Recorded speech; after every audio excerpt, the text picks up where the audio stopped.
शेरकोआ यरूशलेम के शुआर और अमारिक अव्वल के साथ मिस्र पर इक़्तिदार की लड़ाई में था, जिसमें शुआर ने अमारिक से मदद की दरख्वास्त की।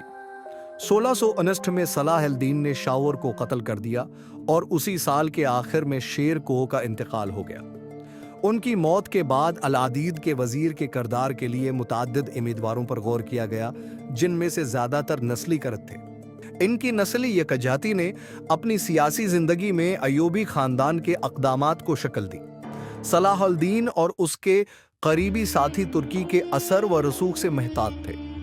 एक मौका पर सलाह अल-दीन के करद लेफ्टिनेंट एसी अल-हकारी ने वजीर के अहदे के उम्मीदवार अमीर कुतुब अल-दीन अल-हदबानी पर जोर दिया कि वो ये दलील देकर मुस्ताफ़ी हो जाएं कि आप और सलाह अल-दीन दोनों करद हैं और आप इक़्तिदार को तुर्कों के हाथों में मुंतक़ल नहीं होने देंगे। नूरुद्दीन ने शेरकोह के जानशीन का इंतखाब किया, लेकिन अल-अदीद ने सलाह अल-दीन को शुआर की जगह वजीर मुकर्रर किया। इब्न असीर का दावी है कि खलीफा ने उनका इंतखाब उस वक्त किया जब उनके मशीरों ने उन्हें बताया कि सलाह अल-दीन से कोई कमज़ोर या छोटा नहीं है और अमीरों में से किसी ने भी उसकी इताअत नहीं की और न ही उसकी खिदमत की।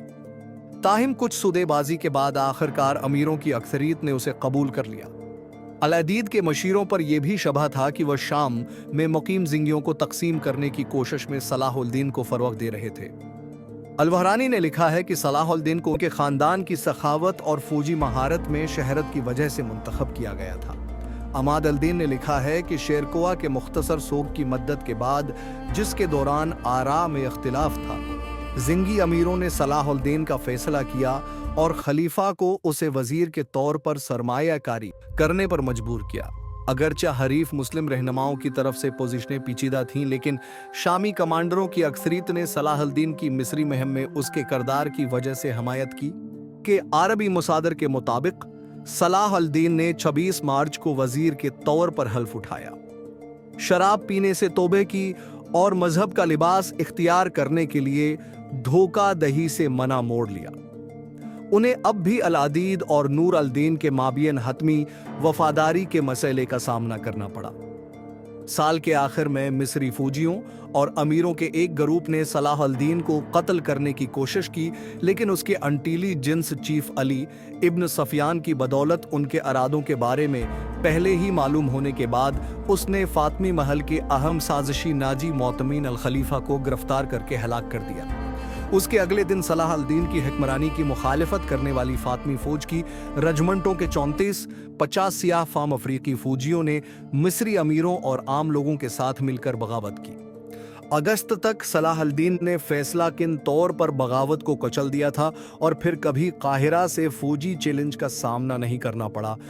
1159 साल के आखिर में सलाह अल-दीन ने नूर अल-दीन की कमक के साथ डीमेटा के करीब एक बड़ी सलीबी बाज़ंतीनी फौज को शिकस्त दी। उसके बाद 1170 साल के मौसम बहार में नूर अल-दीन ने सलाह अल-दीन की दरख्वास्त की तामील में सलाह अल-दीन के वालिद को मिस्र भेज दिया। नीज़ बगदाद में मुकीम अब्बासी खलीफा अल-मुस्तंजीद की हौसला अफजाई की, जिसका मकसद सलाह अल-दीन पर अपने हरीफ खलीफा अल-आद को माजूल करने के लिए दबाव डालना था। सलाह अल-दीन खुद मिस्र पर अपनी गिरफ्त मजबूत कर रहे थे और वहां अपनी हमायत की बुनियाद को वसीया कर रहे थे। उन्होंने अपने खानदान के अफराद को खत्ते में आली अहदों पर फाइज करना शुरू कर दिया। उन्होंने शहर में सुन्नी इस्लाम की माल की शाख के लिए एक कॉलेज की तामीर का हुक्म दिया और साथ ही शाफई फ़रक़े के लिए भी एक कॉलेज तामीर करने का हुक्म दी। मिस्र में अपने आप को कायम करने के बाद सलाह अल-दीन ने सलीबियों के खिलाफ एक मुहिम शुरू की। 1170 में दारम का मुहासरा किया।